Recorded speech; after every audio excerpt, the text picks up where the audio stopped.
nesaprot neviens, nesaprot neviens. 100 dienas pirms 100. Ar šādu laika atskaiti Madona aizvadīts pirmais jubilejas gada pasākums parastie madonieši. Rampas gaismās aicinot tos cilvēkus, kuru vārds skan tālu pasaulē, taču sirds joprojām pieder Madonai. Madona tomēr kopā ar sarkaņiem ir un vienmēr būs tā vieta, kur es esmu audzis savas jaunības gados, un neapšaubāmi, ka vienmēr es atceros Madonu kā vietu, kur es attīstījos kā personība. Un, protams, ja nebūtu droši vien tā Madonas posma, varbūt es nebūtu tas, kas es esmu pašlaik. Vienmēr Madonā atgriežos ar lielu prieku, jo te ir pagājis mana jaunība tomēr. Liels periods dzīves, kas ir tik bagāts ar sajūtām, ar emocijām, ar darbiem, ar nedarbiem. Kā mana zvaigznīte teica literatūras skolotāja sarkaņu 7-gadīgajā skolā, Olga, tevi ir veidojuši šīs Madonas āderes, kalni, ūdeņi un viss pārējais.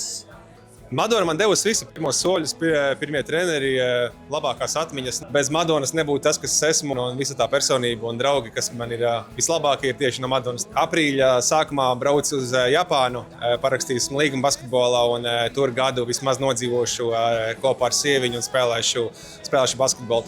Tas nozīmē, ka tagad tu tur atkal stāstīsi par Madonu. Jā, tieši tā. Pagriezījām pie Švāna, tur Mērānos, tur man bija mana skaistā bērnība. Tad pasauli plašā, daudzās vietās pasniedzu, dzīvoju ārpus Latvijas. Jau teicu, vairāk kā 100 valstis ne tikai apmeklēju, bet izveidoju tur dažādas darbības. Un pavisam nesen. Es pasniedzu nodarbības, pasniedzu semināru, veidoju jaunas ceļojumus, ekspedīcijas, vedu cilvēkus tur, kur aiz fasādēm vairāk nevar nokļūt. Gadus 4 atpakaļ atgriezos pie Cesvaines, fragmentāli vismaz, kad esmu Latvijā, tad es esmu tur, un tas nozīmē, ka es esmu mājās. Par patiešām sirsnīgu atmosfēru, kur nepārtraukti dzirkstīja joki, rūpējās Arnis un Valters Krauzes, savukārt muzikālu dinamiku vakaram piešķīra Didzis Melderis ar grupu Pērle. Es atbraucu atkal izsteigāju visus stūrus, kuros esmu uzaudzis, pagremdējos atmiņās, spēlēju savējiem, tā kā mājās laikam tā sajūta. Es neesmu dzimis Madonā tieši, bet es tiešām sevi uzskatu vienmēr par madonieti, un kur vien ir iespēja kādās intervijās, sarunās, es mēģinu būt kā tāds Madonas vēstnesis, un ja kāds saka, mums tur Kuldīgā, tad es uzreiz, bet mums tur Madonā. Jā, man ir lauki šeit Liezers pusē, tā kā es arī sev pieskaitu pie madoniešiem, un man liekas, Madona ir viena fantastiski skaista pilsēta. Vienmēr visos savos darbos un publiskos notikumos, kur man ir bijusi iespēja būt, es vienmēr ar lepnumu saku, es esmu dzimis Madonā. Un šovakar esot šeit un vadot to pasākumu, redzot tos cilvēkus, dzirdot tos aplausus, kā cilvēki skatījās uz dreģi, uz visiem tiem šiem, es teikšu, šī vakara īpašajiem madoniešiem. Ko vairāk dzīvē var gribēt? Absolūti brīnišķīgi cilvēki, īsti atvērti. Man liekas, ka pasākums bija nevis pompos, bet viņš bija absolūti īsts. Un par to vislielākais prieks. Jā, tāda emocija šobrīd.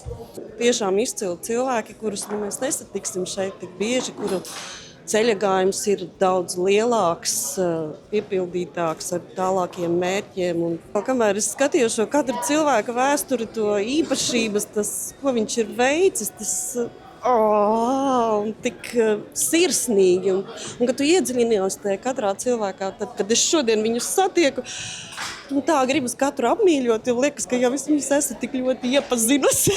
Man ir liels prieks par ļaužu atsaucību, jo man liekas, jau no šī pasākuma pirmās minūtes mēs jutām, ka publika ir sanākuši tiešām tādi īsti madonieši, kur viens otru saprot no pusvārda. Tad, kad šo pasākumu izziņoja, vēl īsti afiša nebija izlikta, bet tad ļaudis jau bija biļetes nopirkuši. Tā kā ļoti laba ideja, ka šādi ļoti dažādas madonieši, kuri gājuši pasaules ceļus, šai vakarā ir sapulcinājuši. Man liekas, mums šis vakars izdevās. Vismaz man ir ļoti labs sajūtas. Tā sajūta ir lieliska. Gandrīz tā kā mājās.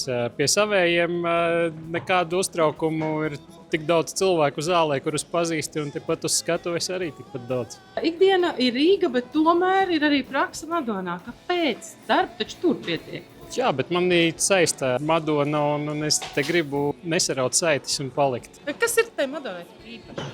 Daba, draugi, klimats lielisks. Galu galā šeit beidzot ir normālas ziemas. Vienmēr, kas brauc uz Madonu, vienmēr viss sakopats. Man liekas, ir jānovēl iet tajā pašā virzienā vēl tālāk. Novēl Madonai arvien vairāk ģimenes vai vairāk bērnas. Skolas nevis aizvērt, bet atvērt.